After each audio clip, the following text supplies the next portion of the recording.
Thanks for joining me on another episode of the Wealth Nation podcast. I'm Yolanda. I'm a wealth advisor, and it is my goal on this platform to give you easy, actionable tips, content, and strategies that you can use to manage money well, to live abundantly, and to build generational wealth. If you're new to this platform, thanks for watching or thanks for listening. Click the link where you're watching this video and listening to this podcast, and be sure to subscribe to the podcast as well, so you'll never miss out whenever we put out a new episode. And we give you insight into South African wealth building, the South African financial landscape, and how you can make it work to your advantage. And today, we are talking about the principles of wealth building. So wealth building takes time, it takes effort, and it takes discipline. And the good news is there are so many strategies that can help anyone build and preserve wealth over the long term. All right, it's not a get rich quick kind of thing. You gotta be in it for the long term. And the earlier you start putting these things into practice that we're going to talk about in today's episode, the better your chances of success. So today we're going to talk about some of the key principles of building wealth, including setting goals, managing debt, saving, investing, understanding the impact of taxes, and building a good credit history as well. So the first starting point in this journey of building wealth is earning some money. South Africa, everybody talks about our job crisis. I don't really say it as a job crisis. We have an entrepreneur crisis because there's so much work to do in our country, yet everybody is looking for a job and is not looking to do work. If people could see the work that needs to be done, they wouldn't be looking for jobs anymore. They do the work because when you do the work, when you add value to society, people will pay you for that. All right, so the first thing you need to do is start making some money. This step might seem obvious, but it's essential. But you can't save what you don't have. You've probably seen charts showing small amounts of money regularly being saved and being allowed to compound over time eventually can grow into something substantial. But all of those various graphics don't answer the simple question, how do you get money to save in the first place? There's two ways of making money, earned income or passive income. Earned income comes from what you do for a living, when you're trading your time for rands, while passive income comes from investments. Now, you probably won't have any passive income until you've earned enough money to begin investing. The goal is to live off your earned income and live as lean as possible, create a deficit with your expenses, and that deficit goes into investing to start slowly building passive income. And the truth is, it's a hard couple of years. It's really hard. But growth with investments is exponential.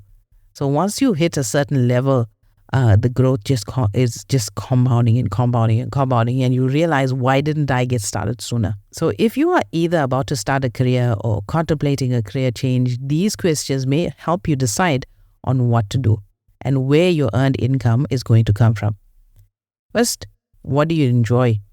Will you perform better, build a longer lasting career, and be more likely to succeed financially by doing something that you enjoy and find meaningful? Understand what you're good at. Think about what do you do well and how can you use those talents to earn a living. Also know what pays well. I have young kids and we're always having the career talk, and I never ask them about, what they're going to study, what job they're going to do. I ask them how they're going to change the world. And try to understand, what their passions are, and then from there try and guide the conversation as to narrow it down. What will they study if they're going to study? Are they going to be taking over this podcast from me when they're a little bit older? So try and meet the needs of people. When you understand the needs of people, you'll understand what services they need, what goods they need, and you will provide that. And then they will willingly give you their money. Right? Then you have to understand how to get there. Learn about education. Not everything is about a degree. If any of my kids tell me they don't want to go to university, I'm not going to pull their hair out or my hair out. I'm going to calmly take it down. I'm going to digest it. I'm not going to get angry. I'm not going to get upset. I'm going to try and understand what is this child's skill and how they're going to use it to change the world and gain an income and live comfortably.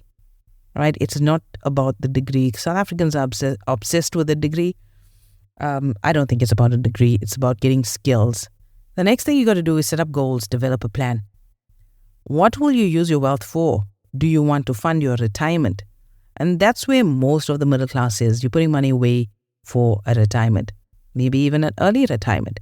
You want to pay for your kids' varsity, buy some investment property, donate your wealth to charity. Setting goals is essential in helping you build wealth. When you have a clear vision of what you want to achieve, you can create a plan that will help you get there. So start by defining your financial goals, such as your savings for retirement, buying that home, paying off the debt. Be specific about how much you need to achieve for each goal and the time frame that you hope to achieve it. So once you have set your goals, you should develop a plan for achieving them. This may involve creating a budget to help you save more money, increasing your income through education or career advancements, or even investing in assets that appreciate in value over time.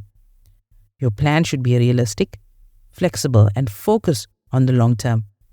Regular review your progress and adjust as you need it to keep on track. All right, then you got to save some money. You have money coming in, you got a plan in place, you got to save some money.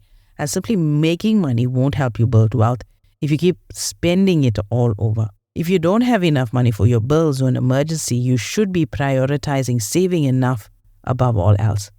Now, many experts would recommend saving 3 to 6 months worth of income for such situations. I'm not going to talk you out of that if that's what you want to do. I just want you to be aware of the impact of inflation on lump sums of money. All right, we got to put it in a mechanism that is growing greater than the rate of inflation.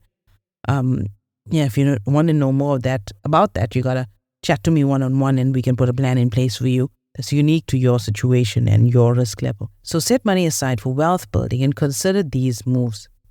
Track your spending for at least a month. You can use a budgeting app or spreadsheet, whatever is comfortable for you. Identify your needs and your wants. And from the wants, you're going to start trimming. Your alcohol budget is too much, you're going to spend less. You're buying 4 bottles a month, buy 2. After you flatlined on 2, buy 1. After you come to 1, partner with your neighbor and the 2 of you share a bottle. All right. So that's how you trim the fat. I really don't expect you to walk when you're not even crawling with your finances. So set yourself realistic goals. Set a savings goal. Once you have a reasonable idea of how much money you can set aside each month, stick to it. A lot of clients tell me, I'm bad at spending. I just need the money to come out of my account and go into the savings pot. And that's what I help them do. So as soon as they get paid, we transfer that money into some sort of investment and then they're left to spend whatever it is they have. For some people that works. Some people have the discipline where they don't need that, right? You need to know which camp you're in. All right. So now you are in this point where you're able to create that deficit, put some money away consistently, whether it's in another bank account or an investment. You got to know how to invest this money. A really important thing that you need to know as a beginner investor is diversification. Don't just put all your money in the bank. All right. Your goal should be to spread your money among different types of investment, because in South Africa, there are different tax rules. There's different accessibility rules. There's different estate planning rules on the various types of investments. And you need to know the right one for your lifestyle and your goals. There's also different asset classes you need to understand before you go investing. So take the time to learn these. If you don't want to learn these, then you sit with somebody like me and we give you a specialized help and investment guidance. The next thing is you got to protect your assets. Now, if you've worked hard or working hard to get your money, grow your wealth, the worst thing that could be for you to lose it all of a sudden due to some sort of tragedy or unforeseen event. Insurance is a great key to building your wealth because it protects you from hazards. Things like income protection, life cover, dreaded disease, disability cover are all protection mechanisms that every financially savvy person needs to have in place, because tragedy will happen. We just don't know where, we don't know when, and we don't know how. So once you have that in place, now you got to focus on keeping your taxes low. And a lot of the times taxes are often overlooked, and then you drag your wealth building efforts because for some reason, nobody in South Africa teaches you about taxes. All right. You got to pay money to go and find these courses to help you understand taxes without the various jargon that's available in the finance industry. All right. You got to look at various tax advantaged accounts, know what your exemptions, your deductions, your depreciation, how you can activate those 3 things in your wealth building journey. Again, if there's something you don't know how to do, you see somebody like me and we can put a plan in place for you. As you build wealth, you find it worthwhile to take on debt, good debt, to fund the various purchases or investments that you have. You may pay for things with a credit card to earn points and rewards, loyalty programs. You may apply for a bond for a home or second home. These are nice, good quality debt that you must be willing to take, but you must understand them as well and how you can leverage this debt, all right, for your wealth building purpose. That's essentially the key components. I mean, we can talk about those topics on and on, but I don't want to bore you to death. The whole podcast is all about giving you bite-sized chunks of these various elements of building wealth. So if you're new here, go back, check the old episodes, check out our YouTube channel, Financially Fabulous Females, and try and get a grip of building wealth in South Africa. If you need to chat to me, go to my website. It's financiallyfabulousfemales.com. Click on the Get Started button, and then we can chat one-on-one.